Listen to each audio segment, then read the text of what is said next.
का वर्णन है। अदृष्टपूर्वं हसितोऽस्मि दृष्ट्वा भयेन चाप्रमुथितं मनो मे तदेव मे दर्शयदेव रूपं प्रसीद देवेश जगन्निवास। 11वें अध्याय में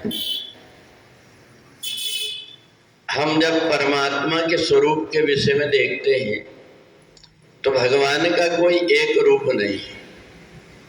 भगवान ने अलग अलग जब जैसी आवश्यकता पड़ी वैसा रूप धारण किया, और अर्जुन ने यही जब भगवान के विश्वरूप को देखा तो ऐसा लगा कि कोई भी ऐसी वस्तु नहीं है जो परमात्मा से अलग है। तो अर्जुन ने जब परमात्मा के विश्वरूप को देखा, ये सारा संसार परमात्मा में समाया हुआ है और सब संसार में वो परमात्मा समाये हुए हैं। तो विश्वरूप में अर्जुन ने देखा कि अभी तक के मैंने जो रूप नहीं देखा था वह रूप भी मैंने जब देखा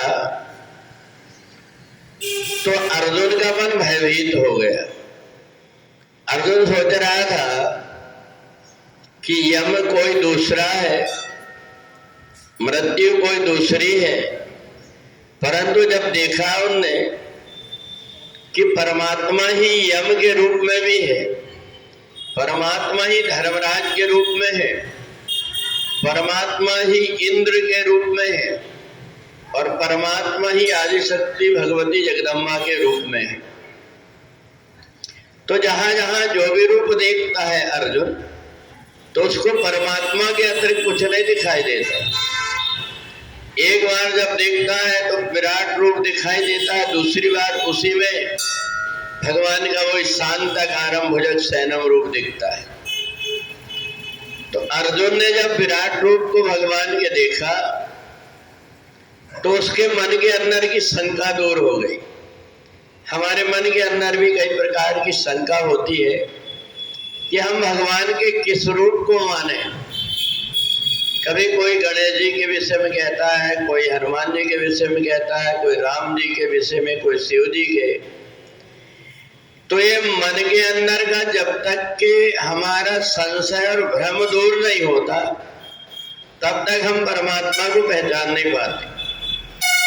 अगर हमारे ये भ्रम दूर हो जाए कि जो भी परमात्मा का स्वरूप है वो अलग अलग आवश्यकता पड़ने पर अलग अलग दिखाई दे रहा, पर परमात्मा अलग अलग नहीं, वो एक ही है। अगर हम स्थिर हो गया हमारा मन तो हमें ये भी कर लें ये भी कर लें ऐसा मन नहीं लगता। परमात्मा के किसी भी स्वरूप की हम आराधना कर लेते हैं तो वो परमात्मा की संपूर्ण आराधना हो जाती है। तो इसलिए हम भले परमात्मा के अलग अलग रूपों को प्रणाम करें, उनको देखें, पर मन के अंदर से अज्ञान और भ्रम दूर हो जाना चाहिए कि परमात्मा अलग अलग है, परमात्मा एक ही है। वही परमात्मा आवश्यकता पड़ी तो राम सेवक के रूप में, हनुमान जी के रूप में, वही परमात्मा जब आवश्यकता पड़ी तो योग की मुद्रा में शिव के रूप में, और वही परमात्मा राम और कृष्ण के रूप में। जब छल बल से असुरों ने ब्रह्मा जी से वरदान मांग लिया कि हम कोई पुरुष से न मारे जाएं, तो भगवान ने तुरंत स्त्री का रूप भी धारण कर लिया। तो वही आदिशक्ति भगवती के रूप में भी वही है, सभी देवताओं के रूप में वही है। जब अर्जुन का ये भ्रम मिट गया तो अर्जुन को जो पहले भय लग रहा था अब वो प्रसन्नता में बदल गया कि ये जितना भी मेरे मन के अंदर भ्रम था वो दूर हो गया। हम ये मानते हैं कि हम ही करने कराने वाले हैं, परंतु जब ये भ्रम दूर हो गया कि नहीं, प्रारब्ध पहले रचा पीछे रचा शरीर, हमारा भाग्य, हमारे जीवन का चक्र कैसे चलने वाला है, इसकी रचना पहले हो गई, इसके बाद में शरीर का निर्माण हुआ।